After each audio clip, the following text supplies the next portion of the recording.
हाँ नमस्कार साथियों, मैं हूं दशरथ चौधरी और तरंग क्लासेस पर आप सभी विद्यार्थियों का बहुत बहुत स्वागत। मित्रों, आज हमारी हिंदी की पार्ट 2 क्लास, जिसमें आपके सामने वो प्रश्न लेकर आए हैं जो आपकी बीएसटीसी और पीटीईटी पटवा राजस्थान पुलिस के लिए बहुत ही इंपॉर्टेंट रहेंगे। हालांकि पुलिस में हिंदी नहीं आती है, लेकिन जो पटवार होती है वहाँ पर ऐसे ऐसे प्रश्न आते हैं जो आपकी लैंग्वेज से परे होते हैं। मित्रों, बता दें, हिंदी को जितना हम आसान समझते हैं उतनी आसान नहीं होती है।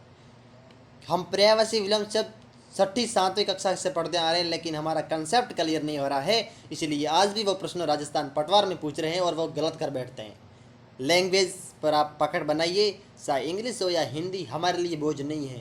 ठीक है। पहला प्रश्न आपकी स्क्रीन पर शो हो रहा है। हिंद हाथी का पर्यायवाची नहीं है। 4 ऑप्शन हैं, पढ़िए और आंसर दीजिए। गज, नहार, हस्ती, कुंजर। सही राइट आंसर है इसका बी। गज भी हाथी का है, हस्ती भी है, कुंजर भी है, लेकिन नाहर नहीं है। तो आप बताओगे नाहर किसका है? मित्रों, ये नाहर शेर का है। किसका? शेर का।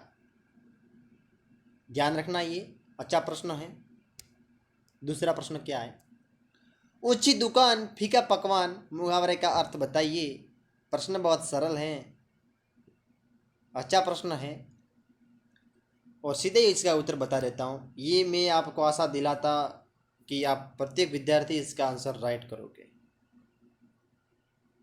सरल प्रश्न है, कर सकते हो आसानी से, इजीली। डी गलत है, ए भी गलत है, बी भी गलत है। राइट आंसर है सी।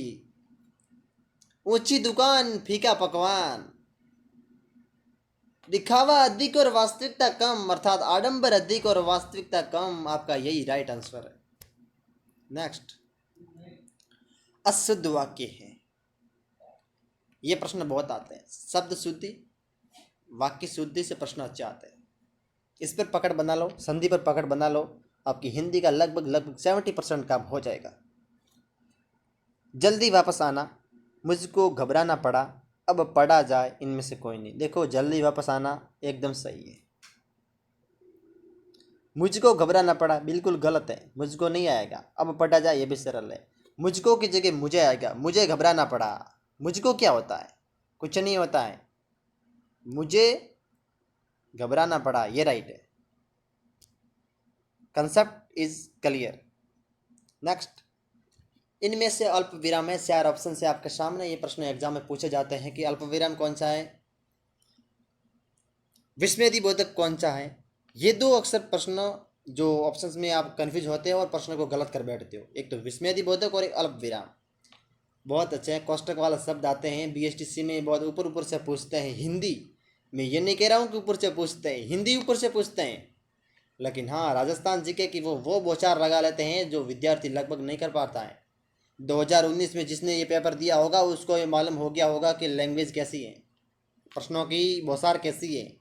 इसलिए मैंने ये प्रश्न लाए। हालांकि हिंदी के जो लास्ट वाले प्रश्न थे वो भी बहुत थोड़े से जटिल थे। शुरुआत में अच्छे प्रश्न थे, इजी थे। इसका राइट आंसर क्या हो जाएगा मित्रों? क्या? बी। ये जो है ना, इसको हम अल्प विराम बोलते हैं, और जो ये है इसको हम अर्ध विराम बोलते हैं। क्या? अर्ध विराम। अब अल्प विराम और अर्ध विराम में डिफरेंट कितना है? केवल ऐसा किया तो अल्प है, ऐसा किया तो अर्ध है। ए वाला विस्मादि बोधक है, और ये तो आपको पता ही है सभी को। ठीक है। नेक्स्ट, 5वां क्वेश्चन। तद्भव शब्द नहीं है। एक तो हिंदी में होता है तद्भव और दूसरा होता है तत्सम। ठीक है। एक होता है विदेशी। ऐसे ऐसे प्रश्न एग्जाम में आते हैं, इसको कोई कंसेप्ट नहीं है। जितना प्रैक्टिस उतना परफेक्ट। अब मैं आपको बताता हूं कि आग है, ये तद्भव है। तद्भव का मतलब हिंदी के शब्द कौन से हैं? संस्कृत के ऐसे शब्द जो हिंदी में परिवर्तित किए गए। अब आग क्या है? तद्भव है। तो इसका तत्सम क्या होगा? अग्नि। कौआ क्या है? तद्भव है। तत्सम क्या होगा? काक। ठीक है। आधा क्या है? तद्भव। तत्सम क्या होगा? अर्ध। संस्कृत में हो रहे हैं। और तद्भव नहीं क्या है? कार्य। ये कार्य है, ये अपना राइट आंसर है। कार्य तद्भव नहीं है, तत्समय जो इसका राइट आंसर होता है। इसका यदि हम तद्भव की बात करें तो वो हो जाएगा काज, जो क्या है ये अपना तद्भव है। ठीक है। नेक्स्ट, अपकर्ष का विलोम शब्द क्या है? चार ऑप्शन है आपके सामने। अपकर्ष का विलोम शब्द क्या है? चार ऑप्शन से आपके सामने। सुकर्ष, उत्कर्ष, प्रकर्ष, आकर्ष।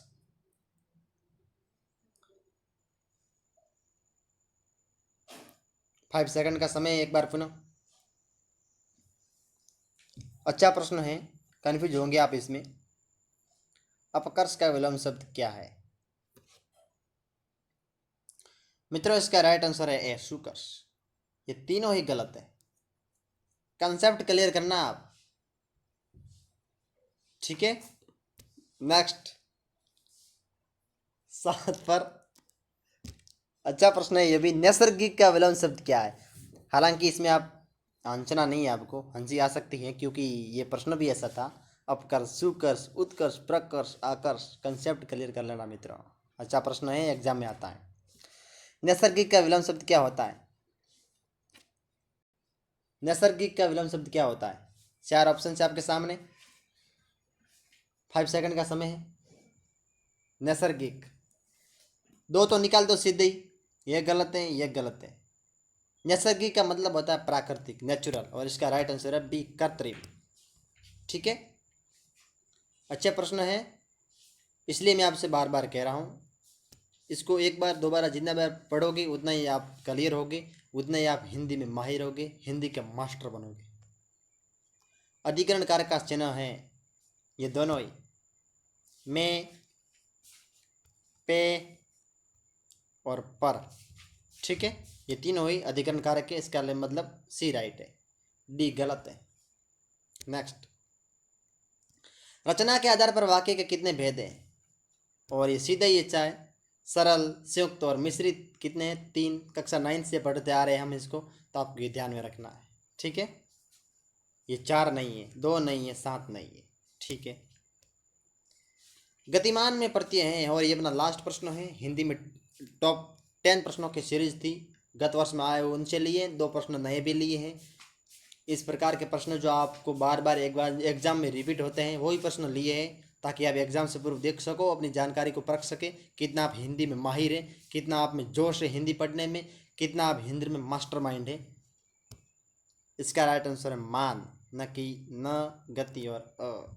ठीक है। गति प्लस मान, ये गति शब्द अलग है।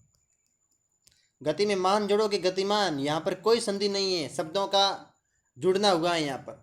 ठीक है, गतिमान। और इसमें मान क्या है? उपसर्ग। ठीक है। और आज के लिए बस इतना ही मित्रों। फिर कल मुलाकात करेंगे हम आपसे, रूबरू होगी। तब तक के लिए अपना ख्याल रखना।